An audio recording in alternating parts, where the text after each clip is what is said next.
ناظرین، زیر نظر ویڈیو میں آگ کے شعلوں میں جلتی ہوئی قبر شام پر 30 سال برسر اقتدار رہنے والے حکمران حافظ الاسد کی ہے۔ حافظ الاسد معزول صدر بشار الاسد کے والد تھے۔ حافظ الاسد کون تھے اور شامی باغی ان سے اس قدر نفرت کیوں کرتے تھے کہ ان کی موت کے بعد بھی انتقام کی آگ بھڑک رہی ہے؟ یہی ہماری آج کی ویڈیو کا موضوع ہوگا، اور آج ہم آپ کو شام کے سابق حکمران حافظ الاسد کے بارے میں مکمل معلومات فراہم کریں گے۔ ناظرین، حافظ الاسد 6 اکتوبر سن 1930 کو پیدا ہوئے۔ وہ سن 1971 سے سن 2000 تک ملک کے صدر رہے۔ صدر حافظ الاسد طویل بیماری کے بعد 70 سال کی عمر میں انتقال کر گئے۔ حافظ الاسد سن 1964 میں سوریہ کی فضائیہ کے کمانڈر کے عہدے پر فائز ہوئے اور اس کے 3 سال بعد وزیر دفاع بنے۔ 13 نومبر 1970 کو حافظ الاسد نے پرامن فوجی بغاوت کرتے ہوئے حکومت کا کنٹرول حاصل کر لیا اور پھر باس پارٹی کے لیڈر منتخب ہوئے۔ 1 سال کے بعد وہ ریفرینڈمز کے ذریعے سوریہ کے صدر بنے اور پھر کئی ریفرینڈمز کے ذریعے آخری دم تک عہدہ صدارت پر باقی رہے۔ ناظرین، 1967 میں عربوں اور صہیونی حکومت کے درمیان ہونے والی جنگ کے دوران حافظ الاسد سوریہ کے وزیر دفاع تھے۔ اس جنگ میں صہیونی حکومت نے گولان کی پہاڑیوں پر قبضہ کر لیا تھا، لیکن سن 1973 میں حافظ الاسد اپنی فوج کو مضبوط کر کے گولان کی پہاڑیوں کے ایک حصے کو واپس لینے میں کامیاب ہو گئے۔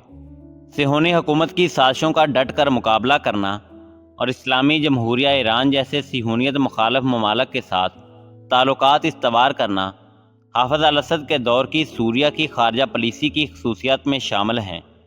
حافظ الاسد نے اپنی حکومت کی بنیاد بیوروکریسی کے طور پر رکھی، اور ان کی خود پرستی کا یہ عالم تھا کہ اسکولوں سے لے کر عوامی بازاروں اور سرکاری دفاتر تک ہر جگہ حافظ الاسد کی تصاویر، اقوال اور تعریفیں آویزاں تھیں۔ حافظ الاسد کو سرکاری طور پر لافانی قائد اور المقدس کہا جاتا تھا۔ ناظرین، اخوان المسلمین کی تحریک کے خلاف حافظ الاسد حکومت نے 1982 میں خونی آپریشن کیا، جس میں ایک اندازے کے مطابق 10 سے 40 ہزار افراد لقمہ اجل بن گئے۔ حافظ الاسد کے بعد ان کے بیٹے بشار الاسد کو صدر منتخب کیا گیا۔ عرب سوشلسٹ باس پارٹی اس وقت شام کی حکمران جماعت تھی۔ حافظ اسد کے دور میں شامی عمال کو مجبور کیا جاتا تھا کہ وہ انہیں المقدس کے القاب سے پکارے۔ انہی کے حکومتی دور میں علوی فرقے کے افراد کو سیکیورٹی اور خفیہ اداروں میں خاص طور پر تعینات کیا گیا۔ ان کی رحلت کے بعد عبوری طور پر عبدالحلیم خدام صدر ضرور بنے، لیکن جلد ہی پارٹی نے حافظ الاسد کے بیٹے بشار الاسد کو ملک کا سربراہ مقرر کر دیا تھا۔ یاد رہے کہ بشار الاسد لندن میں ڈاکٹر تھے، وہ وہاں پر آنکھوں کے ڈاکٹر تھے، اور ان کا بڑا بھائی جس کا نام باسل الاسد تھا، وہ ایک کار حادثے میں جاں بحق ہوا، اور اس کے بعد بشار الاسد کو الاسد خاندان کے وارث کے طور پر واپس آنا پڑا۔ جب بشار الاسد واپس آئے تو ان کو ملک کا سربراہ مقرر کیا گیا۔ بشار الاسد کو وراثت میں ہی ایک ایسا ملک ملا جہاں حکومت کا کنٹرول انتہائی سخت رہتا تھا، اور ایسا سیاسی نظام تھا جس کے بارے میں ناقدین مخالفین کو دبانے کا الزام لگاتے تھے۔ کسی قسم کی اپوزیشن کو برداشت نہیں کیا جاتا تھا۔ ناظرین، حافظ الاسد کی قبر کو آگ لگانے کا واقعہ ایسے وقت میں پیش آیا جب اسلامی باغی تنظیم ہیئت تحریر الشام نے حکومت کے خلاف جارحانہ کارروائیاں تیز کر دیں۔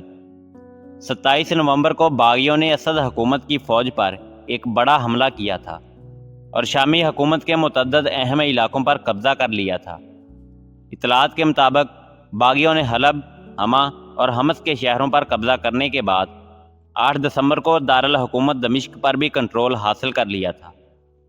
ان حملوں کے نتیجے میں صدر بشار الاسد ملک چھوڑ کر روس چلے گئے تھے، اور وہ ملک چھوڑ کر اس وقت بھاگے جب باغی دمشق پر اپنا کنٹرول قائم کر چکے تھے۔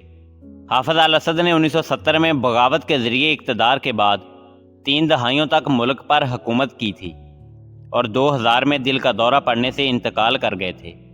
اس کے بعد ان کے بیٹے بشار الاسد مطلق العنان صدر رہے۔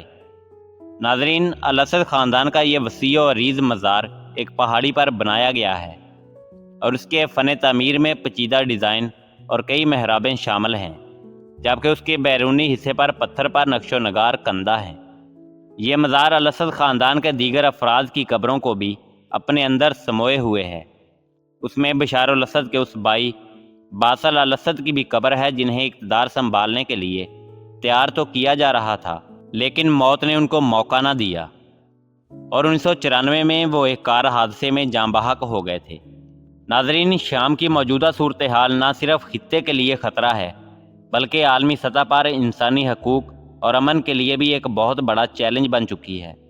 اس وقت پوری دنیا کی نظریں شام پر ہیں۔ مختلف ممالک اپنے اپنے مفادات کو دیکھتے ہوئے کہیں باغیوں کا اور کہیں سابقہ حکومت کا ساتھ دیتے ہوئے دکھائی دیتے ہیں۔ اسرائیل مختلف علاقوں پر حملے کر رہا ہے۔ دوسری جانب روس، ایران اور لبنان سمیت کئی دوسرے ممالک شام کی صورتحال کو انتہائی سنجیدہ نظروں سے دیکھ رہے ہیں۔ ناظرین، آگ کے شعلوں میں لپٹی ہوئی یہ قبر اور 30 سال تک تیل کی دولت سے مالا مال ملک شام پر حکومت کرنے والے حافظ الاسد کے مجسمے پر پیشاب کرتے بچے دنیا بھر کے حکمرانوں کے لیے نشان عبرت ہیں کہ جو حکمران عیش و عشرت کی ہوس میں اپنے منصب کی پاسداری نہیں کرتے، وقت کی آگ کبھی ان کا پیچھا نہیں چھوڑتی اور وہ رہتی دنیا تک نشان عبرت بنا دیے جاتے ہیں۔ ناظرین، یہی وجہ ہے کہ شام میں بشار الاسد کے اقتدار چھوڑ کر ملک سے فرار ہونے اور باغی اپوزیشن کی حکمرانی قائم ہونے کے بعد باغی اسد خاندان کی تمام یادوں کو مٹا اور تباہ کر رہے ہیں۔ غیر ملکی میڈیا کے مطابق شامی باغیوں نے سابق صدر حافظ اسد کے مزار کو نظر آتش کیا۔ 3 دہائیوں تک شام کے صدر رہنے والے حافظ الاسد کا مزار علوی برادری کے مرکز لتاکیہ میں واقع ہے، جہاں ان کے مقبرے کو باغیوں نے جلا ڈالا۔ انٹرنیشنل میڈیا کی ان ویڈیوز میں فوجی یونیفارم میں ملبوس باغی اور نوجوانوں کو جلتے مقبرے کے قریب کھڑے دیکھا جا سکتا ہے۔ فوٹیج میں دیکھا جا سکتا ہے کہ مزار کے کچھ حصے کو آگ لگی ہوئی ہے اور اسے شدید نقصان پہنچا ہے۔ واضح رہے کہ شام میں بغاوت کے بعد باغیوں نے بشار الاسد کے صدارتی محل میں بھی داخل ہو کر لوٹ مار کی تھی، جبکہ مظاہرین نے ملک بھر میں حافظ الاسد اور ان کے بیٹے اور جانشین بشار الاسد کے مجسمے بھی گرائے تھے۔ ناظرین، اسی امید کے ساتھ اجازت دیجیے کہ آپ کو ہماری ویڈیو پسند آئی ہوگی۔ ملتے ہیں بہت جلد ایک نئی تاریخی، تحقیقی اور معلوماتی ویڈیو کے ساتھ۔ دیکھتے رہیے info@ali۔ اللہ رب العزت آپ کا حامی و ناصر ہو۔